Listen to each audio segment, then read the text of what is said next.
बिस्मिल्लाहिर्रहमानिर्रहीम। अस्सलाम वालेकुम। प्यारे बच्चों, आज हम जमात दोम के मज़मून उर्दू में जो उन्वान पढ़ेंगे वो है पाकिस्तान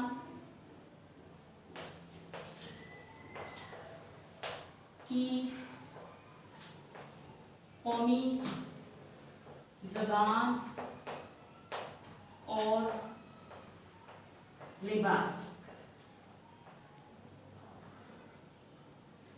सबसे पहले हम पाकिस्तान की कौमी ज़बान के बारे में पढ़ेंगे। पाकिस्तान हमारा प्यारा मुल्क पाकिस्तान है। लफ्ज़ पाकिस्तान का मतलब ही पाक वतन।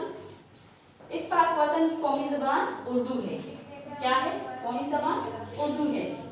यानी कौमी ज़बान हमारा ये मुल्क पाकिस्तान, चाहे वो जिस जगह हो, जिस इदारे में हो, यानी स्कूलों, कॉलेजों, यूनिवर्सिटियों, अदालतों में जो कार्रवाई होगी वो उर्दू ज़बान में लिखी जाएगी। अगर ईमानों में कानून साज़ी होगी वो उर्दू ज़बान में होगी। ये है पाकिस्तान की कौमी ज़बान।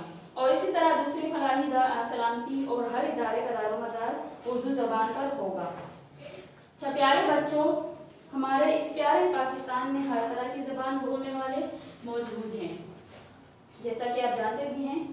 लेकिन ये सब ज़बान बोलने वाले लोग मसलन पंजाबी, बलोच, पठान, सिंधी, हिंदको, कश्मीरी, सराइकी जब एक प्लेटफॉर्म पर एक इदारे के तवज्जो से जमा होते हैं तो इन सब की एक ही ज़बान होती है और वह है उर्दू ज़बान। उर्दू ज़बान की अहमियत का अंदाज़ा इस बात से लगाया जा सकता है कि क्या हम पाकिस्तान से कबल यानी पाकिस्तान आज़ाद होने से पहले हिंदी हमारी कौमी ज़बान थी, जो हमारे कौम और मजहब के लिहाज से बहुत मुश्किलात पैदा कर रही थी। इस तरह मुसलमानों ने महसूस किया कि हमारा एक अलग मुल्क हो जिसमें हमारी कौमी ज़बान उर्दू हो। उर्दू ज़बान जो है अरबी, फ़ारसी और हिंदी से मिलकर ज़बानों से मिलकर बनाई गई है। उर्दू ज़बान के बाद हम हमारा जो आगे मज़ीद बहस है वो है लिबास का। लिबास इससे मुराद हमारे जो कपड़े जो हम पहनते हैं वो लिबास कहलाता है।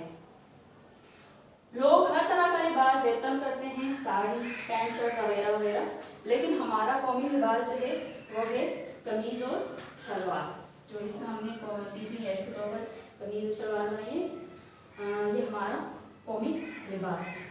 तो अच्छा प्यारे बच्चों, आज का जो हमारा टॉपिक पाकिस्तान की कौमी ज़बान और लिबास यहाँ पर ख़त्म हो जाता है। फी अमान अल्लाह।